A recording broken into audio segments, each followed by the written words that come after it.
All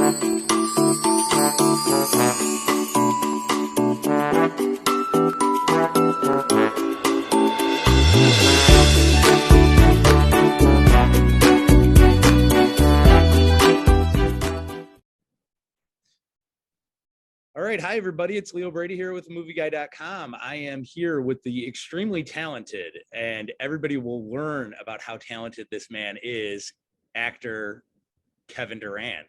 Thanks for being here with me today, Kevin. Oh, well, thank you so much for those kind words. Yeah. Well, I mean, people might know you from a lot of, the awesome movies, a lot of sort of, you've been in comic book movies, things of that nature, but you're extremely talented. I don't know if people know you know music and you do your own rapping, and you played hockey when you were in growing up. Was acting always the one thing you wanted to do, or did the path just take you in that direction? The initial dream was hockey. Yeah. And but somewhere along the process of being on that journey, from when I was a little kid, I just loved pretending to be other people. I was an only child, and I spent a lot of time on my own, in the mirror. And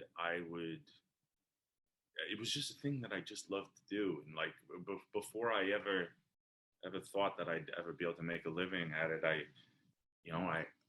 probably had a couple of dozen accents that I could pull out. And it was just always just so fascinating to me, the idea that I could transform and become someone more interesting than the boring self I believed I was at the time.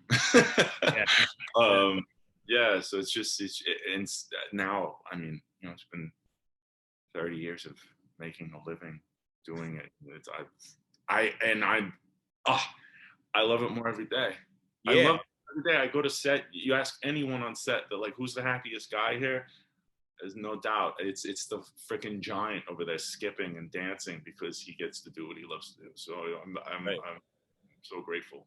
But did you have a moment for yourself when you were growing up as a kid? Like, do you remember just going to a movie and seeing something up on the screen that you were just like, man, that's what I want to do? I've heard you talk about like Gene Hackman before. I know he's kind of like an idol of yours. Oh God, the list just goes on. I mean, Gene Hackman, Robert De Niro. I just watched everything, all the Scorsese stuff on repeat all the time. I love Bobby D. I probably the one that influenced me the most was Gary Oldman. I was so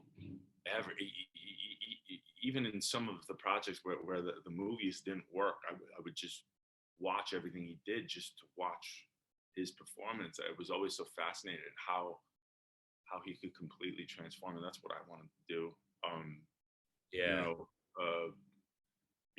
I mean, it's I'm so lucky that I get to do what I do.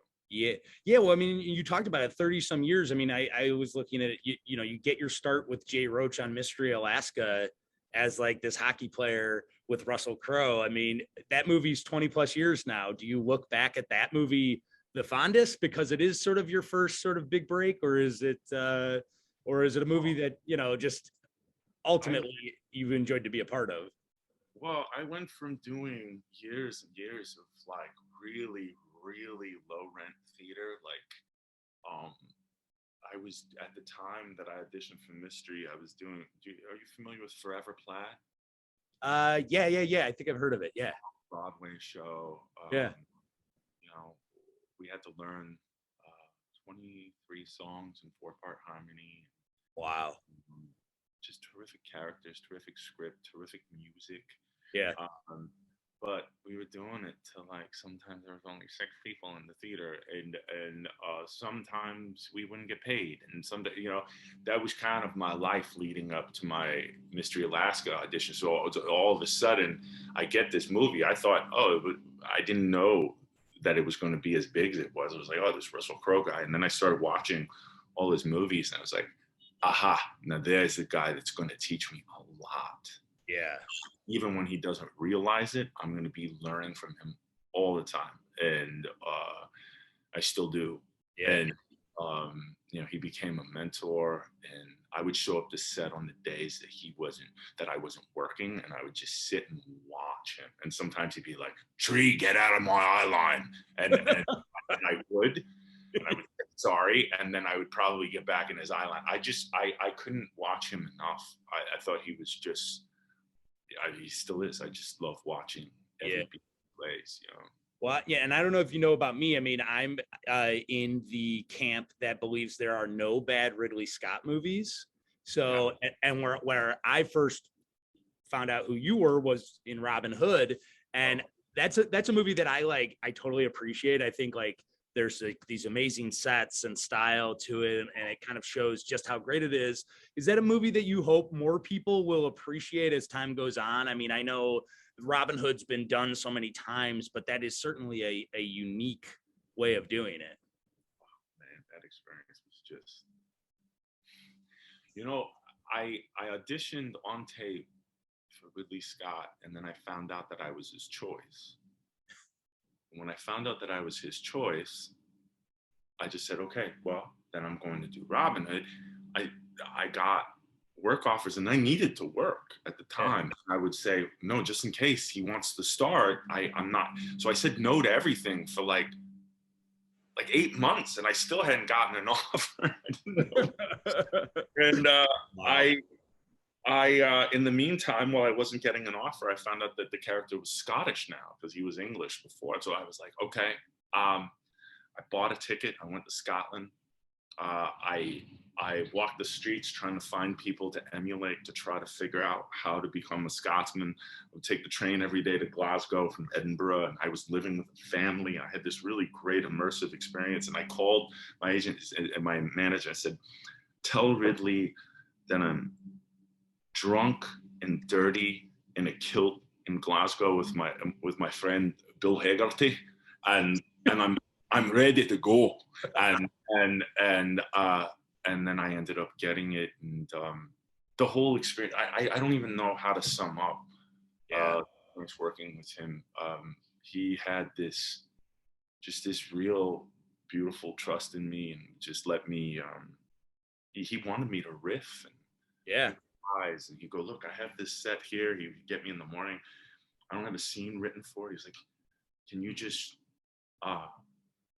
let's just make a scene. And we walk through it, and you know, some of that stuff made the film, and I was like, oh my God, I can't believe it. You know, he instilled that trust in me, so that gave me such an enormous amount of confidence. That's awesome. So let's talk about the movie that we're here to talk about, Dangerous. You play kind of a mercenary who's sort of leading these group of guys. I totally enjoyed this movie. It's very much a throwback to, you know, to 90s movies, or like just like solid action films. Talk about like becoming, you're sort of the leader of this group of mercenaries. How do you get ready on that set? Do you take these guys out for a big dinner and sit at the head of the table and say like, I'm the man, you guys are following me? No, we didn't have to do that. You know, it was such a great group of actors, you know, that I got to work with, that were my mercenaries, great guys. I think we all had a great vibe, and you know, I think if you have to tell people that they have to follow you, then you probably shouldn't be leading. Yeah. So that was never said. It was just kind of understood, and we had fun. Yeah. Well, and talk about working with Scott Eastwood here too. I mean, the two of you kind of get to go head to head and push each other around a little bit. Is that just good fun, or is that do you choose stay in your separate corners like boxers and then you go into the ring? Nah, I loved Scotty as soon as I met him. He's just a great guy. He's humble. He's hardworking. He always shows up on time. He'll be early. He knows all his lines. He's done all the homework. He worked with a psychologist for months preparing for this character to understand how to see the world through the filter of someone who can't feel empathy, doesn't feel fear. How the hell do you approach the world in that kind of mind, Yeah. And, he did a wonderful job. And Yeah. yeah, I dug him, and we had a lot of trust and belief in each other. So we fought hard. We both were very controlled fighters in the sense that we've both have done a lot of fighting. So it wasn't like I knew he wasn't gonna. He could swipe my nose. I knew he wouldn't get me. Right. And vice versa. So it was so we could really lean into it. That's why it's so vicious. Right. Vicious as hell. Yeah. Yeah. Well, last question. I mean, so you've had a lot of roles where you kind of play the bad guy, and I know you've got a couple kids. And I actually heard Kevin Costner talk about this, about how he was sort of a little bit leery of showing his kids the character that he played in A Perfect World. Have you thought about that? Like how you've played some villains in plenty of movies that you've been in, movies and TV shows. Do you kind of sit to yourself, man, I wonder if I'll show my kids this role because I don't want to scare them or to see a side of me. I know that that's kind of nature of the acting, being the actor, right? My daughter is so creative. We play characters all day. Yeah. So they understand that it's make believe. Yeah. Yeah. I teach them that it's okay to explore and pretend to be other people, and that's what Daddy does. And they honestly don't really care that much about what I do. Like I'm not very cool. She'll say stuff like, because people come up to me, or even in this mask wearing time, people come up with really nice things, and she sees it and she comments it on a little bit, but she doesn't really have any interest. I made the mistake of showing her a little bit of Swamp Thing back in the day. Yeah. And I wasn't even doing anything bad in the scene because she said, well, let me see. Just the music and the tension. Yeah. Was too much for her. She didn't see anything. And now she doesn't want to see anything that I do, which is great because, I don't do anything that she could see until she's probably a teenager, Right. And then we could talk about it. And by then, I have no, they're smart enough to understand that that's not really Daddy. Yeah. That's awesome. Kevin Durand, thank you so much for talking with me today. Congrats on the film. It's Dangerous. It's coming out this weekend. Can't wait to see what you do next. You're the man. I appreciate it. Thank you. I appreciate you. Thank you. Yeah.